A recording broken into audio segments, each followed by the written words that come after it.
From the very beginning of human existence, we have turned inward and asked the one question that never goes away. Who am I? Either way you answer it, the question shakes you. If you are nothing more than the noise inside your head, what is the point of any of this? But if you are something more, then who exactly have you been thinking you were all this time? Human curiosity and the longing to awaken have always been stronger than fear. And from the very first moment we had the chance, we have been looking deeply within. From Socrates walking the streets of ancient Athens to the silence of Buddhist monasteries, from the whirling of Sufi dervishes to the laboratories of modern neuroscience, humanity has searched with everything it had for an answer rising from that deep stillness. A single voice to remind us we are not alone. And here is a beautiful truth. Look within long enough, and one day, it looks back. Because maybe the voice you have been searching for was never out there. Maybe it was always here.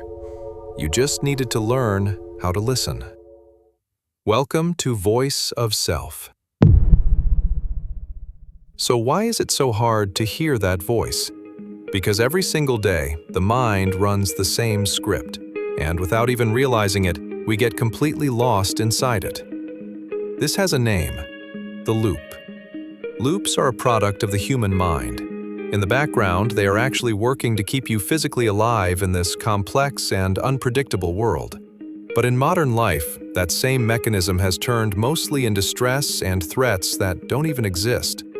Stop for a moment and be honest with yourself.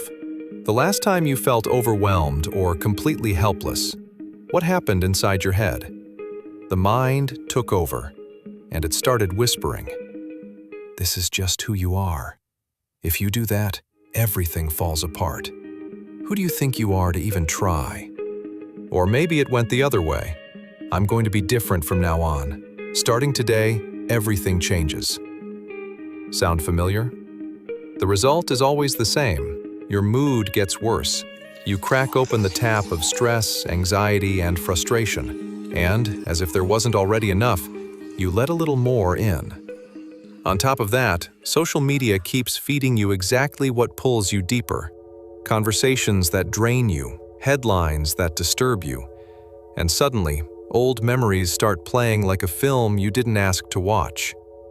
I can almost hear you saying, "We came here to find clarity, not to feel worse."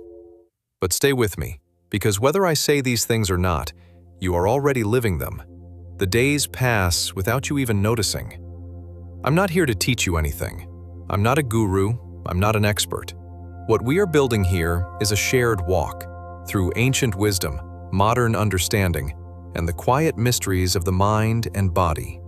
We are working to see more clearly what you have always known, but couldn't quite reach through the veil in front of your eyes. This is not a religious teaching. Whatever you believe, I genuinely encourage you to live by it. Because no matter what your faith is, deepening it through an awareness that fills you with warmth, reminds you that you are not alone, and makes you feel the oneness of all existence. That is what matters. There are as many paths to the divine as there are people on this earth. We are not masters of any tradition, not yoga teachers, not Zen practitioners. We simply found ourselves on a journey of our own. We opened this platform to keep our practice alive, to stay in a state of remembrance. As Seneca said, "The one who teaches, learns." So where do we begin? With something simple, just noticing. We look at the stories the mind tells us, the ones it often makes up, and how they become feelings, emotions, reactions. And we explore what tools we can use to shift what is not serving us. Only one person in this world can awaken, and that person is you, the one listening right now. So take this journey seriously, make it your own, and understand that nothing you have lived through happened without a reason. There is no punishment here, no score being settled. There is, in the most sincere sense, a lesson meant for you. Think about it. What could possibly matter more than understanding yourself? Have you ever wondered where your desires and goals actually come from? why some people love blue cars while others could never imagine anything but black. Where does that code come from? Think about how the perspectives of your parents, your family, the people around you shaped everything you see. Through that shaping, people develop judgments about the situations they find themselves in, and those judgments lead them to live their lives on autopilot. So where do these judgments come from? There is a beautiful body of research on this. The child's brain, especially in the early years of development, is characterized by rapid learning and the formation of new neural connections, neurons and synapses firing and linking at an extraordinary pace. This period covers roughly the first 6 years of life, and during this time, the brain shows its highest levels of plasticity and neural growth. In other words, the family you were born into, the environment where you first opened your eyes, your earliest friends, your first teacher, the programs you watched, the body language of people on the street, the tone in which they spoke. Your child brain recorded all of it. And in order to help you navigate life, it accepted these recordings as truth. Let me give you a small but striking example. You are sitting in someone's arms as a young child. A family member is nearby, and someone says, almost in passing, "You're too sensitive for a boy. That's not something girls do." The adult nods and smiles in agreement. You don't even notice it happening, but your brain registers the approval, the small smile, and quietly files away the judgment as truth. That connection forms, and for the rest of your life, something stirs when that belief gets triggered. If that connection is never pruned, just like a positive neural pathway that deepens with use, it becomes permanent.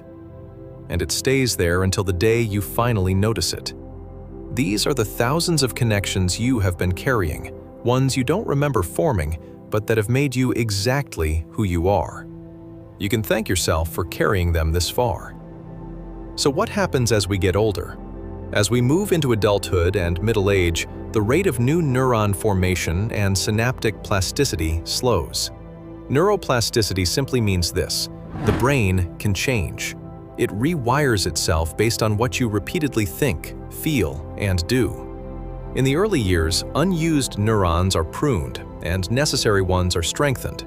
As we age, the number of neurons gradually decreases, but that decrease comes alongside a hardening of existing synapses and a deepening of certain judgments and beliefs. Think about learning to play the guitar. When you first begin, the neural connections involved might number just 1 unit. After months of practice, 300. After years, 2,000. They grow and strengthen. And here is something worth knowing.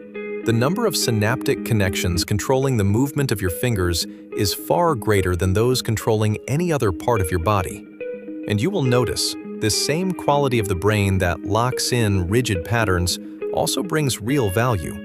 It guarantees survival. It builds expertise. As routines and habits settle in, the brain prefers what it knows over what is new. That is exactly why, without meaning to, you can find yourself at the mercy of the stories your mind tells you. But do not worry, your awareness is growing. And with this awakening, the era of accepting those stories without question is coming to an end. We have talked about the brain's tendency to hold on. Sometimes that is useful. Sometimes it is frustrating. But these stubborn patterns can be noticed and reprogrammed. Every day we do the same things, think the same thoughts, replay the same memories, wrestle with the same anxieties about the future. The script I mentioned at the beginning plays out without fail. And it is within our power to stop being the character in that script and start writing it instead. There are real steps we can take in this revision. It starts with noticing automatic habits and routines and beginning to break them. It continues with working on the body through proper nourishment and movement. From there, we can develop a deeper awareness of our energy and our environment. And at the center of all of it is the practice of staying present. I will be uploading videos that go deep into each of these areas. I especially recommend watching the ones where we explore how to observe and accept our inner emotional world, and how to keep our minds and hearts, our true home, clear. Through that work, we will slowly step back from ego and the noise of self-assertion and move forward on this path of awakening with genuine intention. In time, you will come to see that you are, in fact, everything. But you have kept yourself so confined within the walls of the mind that you have only ever felt the cost of that.